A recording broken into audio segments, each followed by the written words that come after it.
अगर मैं पूछूं किसी को भी सबसे ज्यादा सुरक्षित ट्रेवल करने का सबसे अच्छा क्या माध्यम है, तो आई एम श्योर आपने हर जगह पढ़ रखा होगा एरोप्लेन। यानी कि एरोप्लेन सबसे ज्यादा सुरक्षित माध्यम है यात्रा करने का, क्योंकि एरोप्लेन क्रैश होने की जो घटनाएं होती हैं वो बहुत रेयर होती हैं, और जब कभी भी गलती से हो भी जाती हैं तो दुनिया भर में उसकी हेडलाइन होती है। यहाँ तक कि क्रैश होने के बाद भी उस घटना पर ना जाने कब तक फिल्में बनती हैं और वीडियोस बनती हैं, और मीडिया के अंदर बताया जाएगा कि पिछले 20 साल या 30 साल पहले जो एरोप्लेन क्रैश हुआ था वो क्यों हुआ था, उसका क्या रीजन है। अब इससे आप समझिए कि कितना ज्यादा सेफ माध्यम है, इसके क्रैश होने की चांस बहुत ज्यादा कम होते हैं। लेकिन यही मैं आपसे कहूँ कि एक ऐसा माध्यम है जो एरोप्लेन से भी ज्यादा सुरक्षित है, लेकिन उसका नाम ज्यादा नहीं लिया जाता, और उस माध्यम का नाम है पनडुब्बी। जी हाँ, सबमरीन सबसे ज्यादा सेफेस्ट वे है ट्रांसपोर्ट करने का। आप खुद सोचिए, आपको बहुत बार ऐसी खबरें तो मिल जाएंगी देखने को कि कोई फलाने देश का फलाना प्लेन क्रैश हो गया, लेकिन अब आप आपके दिमाग पर जरा जोर डालिए और सोचिए लास्ट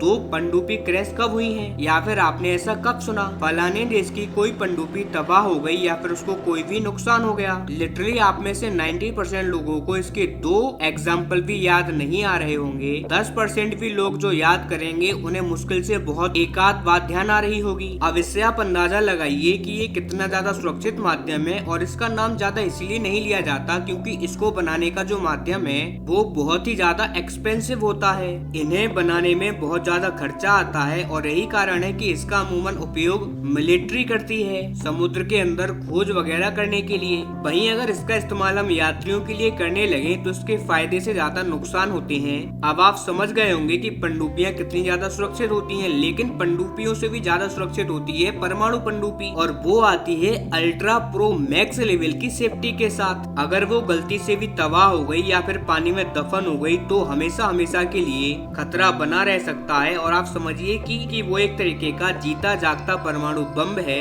वो कभी भी फट सकता है, और जिस भी इलाके में वो फटेगा और जहाँ भी वो डूबेगी उस इलाके में कभी भी ऐसी तबाही आ सकती है जिसे रोकना एक तरीके से नेक्स्ट टू इम्पॉसिबल है, यानी कि एक परमाणु ब्लास्ट। उससे भी बड़ी प्रॉब्लम ये है कि अगर वो रिएक्टर फटा नहीं, हमेशा पानी के अंदर दबा रहा, तो उससे भी मुसीबत होगी, क्योंकि उससे जो रेडियो एक्टिव किरणें निकलेंगी, जो भी रेडियो एक्टिव मटेरियल से लीक होगा, उससे उस एरिया के आसपास के पानी को और एरिया को इतना ज्यादा इफेक्ट पड़ेगा कि उस जगह पर आने वाली कई पीढ़ियों तक भी जो नई नई जनरेशन आएंगी, यानी कि जो नई पीढ़ियां आएंगी, वो अपंग होंगी। अब आप इससे अंदाजा लगाइए कि कितना ज्यादा डैमेज दे सकती है ये एक परमाणु पनडुब्बी अगर गलती से भी उसमें कोई दुर्घटना होती है तो। और यही कारण है कि न्यूक्लियर पनडुब्बी को अल्ट्रा लेवल की सिक्योरिटी दी जाती है, लेकिन चीन ने अब ऐसा बवंडर कर दिया है जिसे देखकर पूरी दुनिया हंस रही है और चीनियों के लिए दुख भी जता रही है। अब मैं ऐसा क्यों कह रहा हूँ तो आप आपकी स्क्रीन पर देखिए, अभी अभी खबर आई है कि चीन की एक पनडुब्बी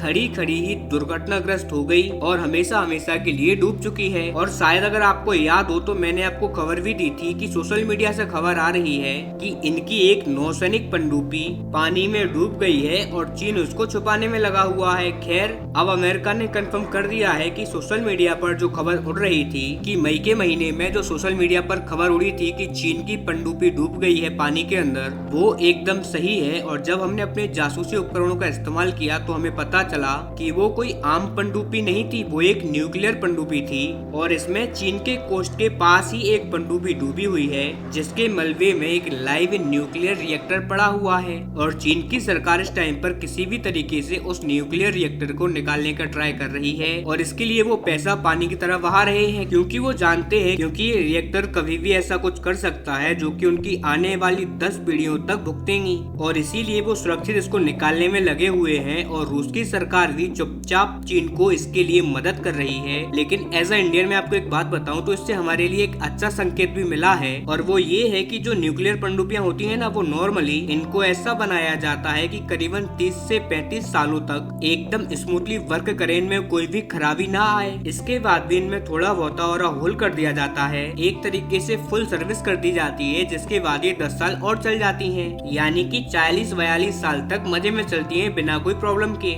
लेकिन अब आप जरा इमेजिन करके सोचिए कि चीन की पनडुब्बियां कब बनी होंगी, 10 साल पहले, 20 साल पहले, 25 साल पहले? जी नहीं, ये पनडुब्बी हाल ही में बस कुछ ही साल पहले तैयार हुई है। चीनी सेना अभी तक इनको सही से इस्तेमाल भी नहीं कर पाई। अभी तक इन पनडुब्बियों ने पैसिफिक सागर का मुंह तक नहीं देखा, और ये चीन के हार्बर पर खड़े खड़े डूब गई और इसीलिए तमाम सोशल मीडिया पर पूरी दुनिया मेड इन चाइना का बहुत ज्यादा मजाक बना रही है। ये लोग तो पहले दुनिया भर के लोगों को परेशान करते ही थे अपना रद्दी माल चिपका कर, लेकिन अब तो ये खुद अपनी लंका लगवा रहे हैं मेड इन चाइना के इस लेवल से। हालांकि इस बात पर अभी और भी डिटेल्स निकलकर सामने आएंगी, इसीलिए आप इस चैनल को सब्सक्राइब जरूर कर लेना।